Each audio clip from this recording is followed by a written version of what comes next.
va falloir être bien cramponné parce qu'effectivement, elle doit être assez... Oh, attention, Gbakle dans la surface de réparation et penalty. Et ouais, la faute de Théo Guivarch sur Gbakle, le penalty immédiatement ordonné par monsieur Thierry Bouillet.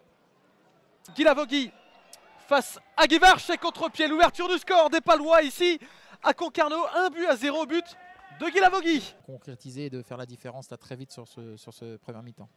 Et encore avec ce ballon qui va trouver Abdelkader Kraichi, buteur ici la saison passée. Kraichi face à Guivarch et 2-0. Ça fait 2 déjà après seulement 7 minutes de jeu.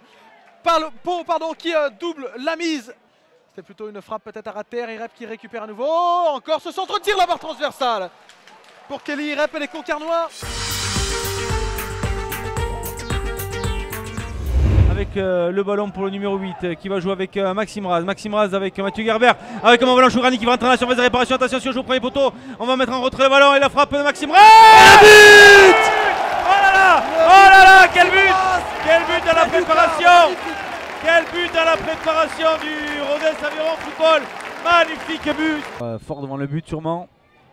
Oh bien, une combinaison. Bien frappé! But! Oh là là! Le but de Joris Chourani! La combinaison travaillée à l'entraînement. Tout le monde va sur le premier poteau et Mathieu Gerber qui joue avec Joris Chourani, le pied gauche de Joris Chourani. Voilà, difficilement la faute sur Bélé. Et ouais, tireur. Et c'est Dorian Bertrand et c'est le but! Oh, le but splendide! Ouais, pour un gaucher, effectivement, c'était idéalement placé. Eh bien, il a trouvé la presque lucarne opposée. Ils n'ont pas entendu avec Ali Bakir, justement. Et le ballon, oh là, il est perdu et ça va sortir en corner. Oui, non. Oh, c'est mal entendu!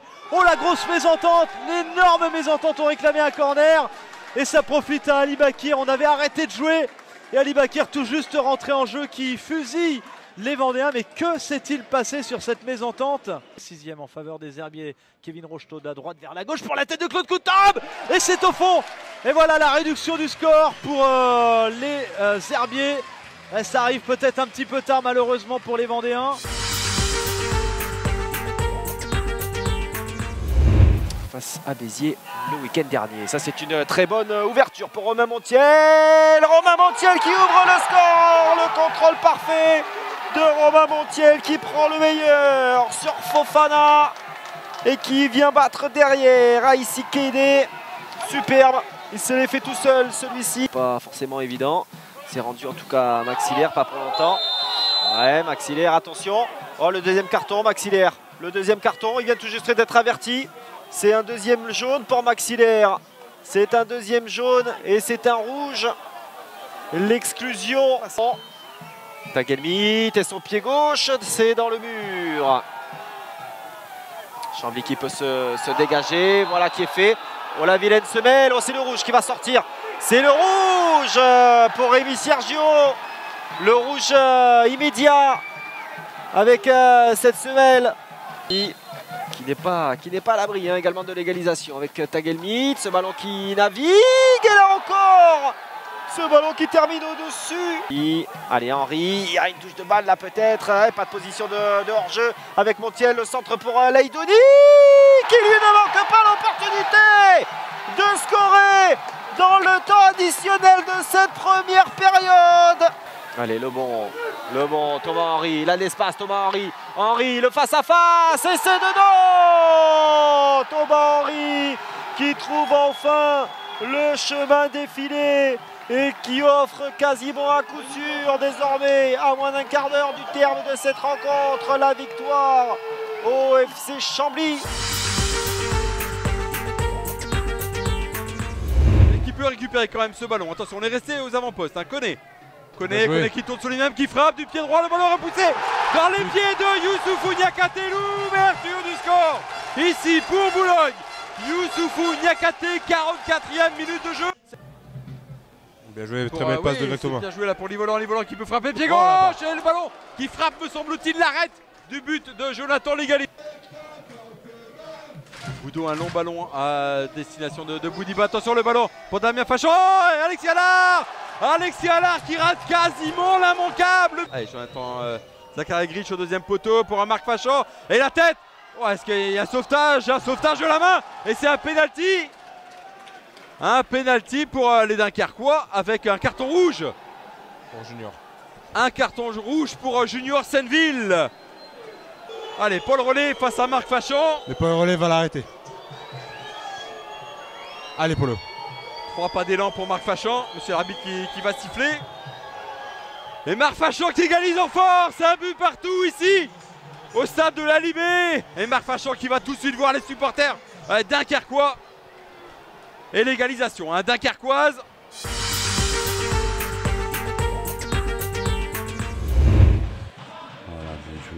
C'est bien joué pour Lingani. Lingani avec l'appui côté gauche. Il y a finalement Besnard en intermédiaire. La vitesse de. Est-ce qu'il va balayer au bout cette fois-ci? Et le but inscrit. Magnifique but, superbe combinaison et à la sortie. C'est Florian Lapie qui ouvre la marque ici à ce qui est rappelé une domination assez importante. Les Normands qui vont chercher un petit peu plus haut par l'intermédiaire, c'est peut-être pas terminé, c'est pas fini sûrement. Il a été fauché. Charlie Dutournier et le point de pénalty a été désigné. On prend tout son temps de concentration pour tirer ce pénalty qui est précieux. Et Novales qui a failli, in extremis, le capter, le ballon, et but inscrit sur pénalty. Bien, beaucoup plus de continuité chez les visiteurs. Et ça rend la tâche compliquée à Béziers, bien évidemment, alors qu'un carton va sortir. Et il est rouge celui-là. Ouais. Il est rouge, il est adressé à qui? À Taillant. À Robin Taillant. Alors là, ça va forcément nuire au rendement des Biterrois. Pour obtenir quelque chose là. Qui touche un premier vrai ballon, Bouffiz. Il arrive à s'en sortir. Malgré la solidité défensive de Lusenga. Au deuxième poteau là-bas. C'est pas terminé. Au penalty, les buts inscrit par les Biterrois à l'instant même par Savane, tout à fait, qui est rentré il y a de cela 4 à 5 minutes. Mène des points. C'est pas fini, encore une action à venir pour les visiteurs. Le but, le but qui va changer le cours de cette partie de la part des joueurs normands. Diakité qui est revenu dans son dos, son faute au goût de Floris Aubin. Résultat, contre-attaque plein axe pour Abdoulaye Sané. Attention, c'est comme ça qu'il avait marqué 3ème but face à Concarneau. Sané en vitesse, poteau sortant. La patte gauche de Teddy Thomas, c'est très bien parti. Oh, c'est peut-être rentré ce ballon. En tout cas, on réclame, non, c'est pas entré. De la puissance pour revenir dans les duels, ça s'est vu avec Teddy Thomas, et de la puissance pour repartir dans l'autre sens pour essayer d'arrêter les actions comme Traoré face à Abdoulaye Sané. Floris Aubin désigne le point de penalty. Floris Aubin désigne le point de penalty, 57e minute. La surface de réparation, merci. International tunisien, c'est facile, c'est dedans, c'est 1-0 pour le Raid.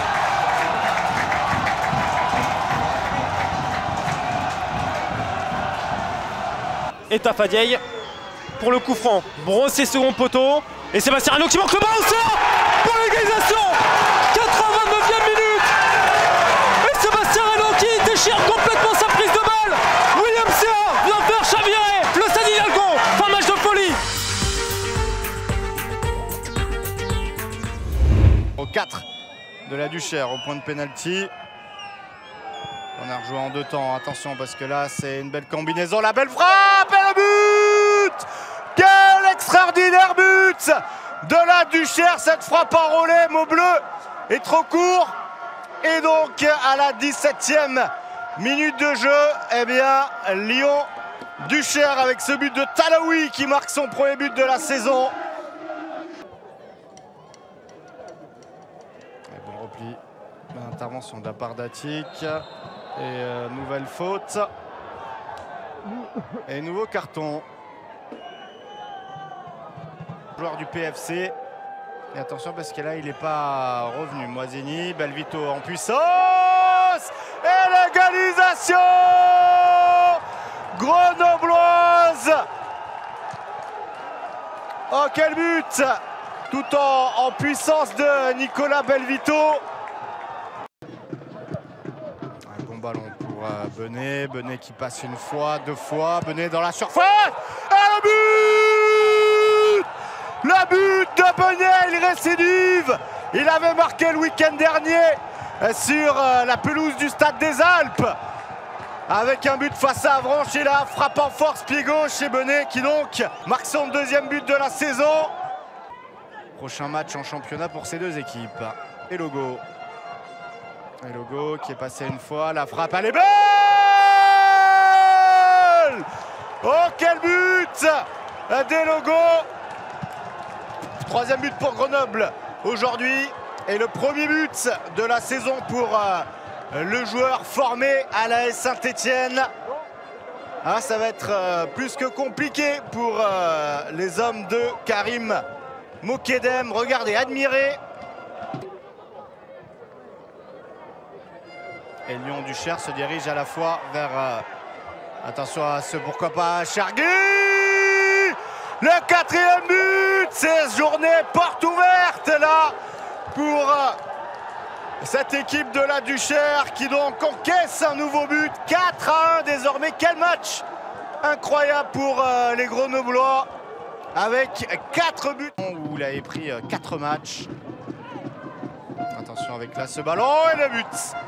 Bien joué Moisini, ce ballon qui file entre les jambes de Maubleu. Et Moisini qui marque son premier but de la saison. 4-2 score final. Le fait de cette journée, c'est que Grenoble est sur le podium du national.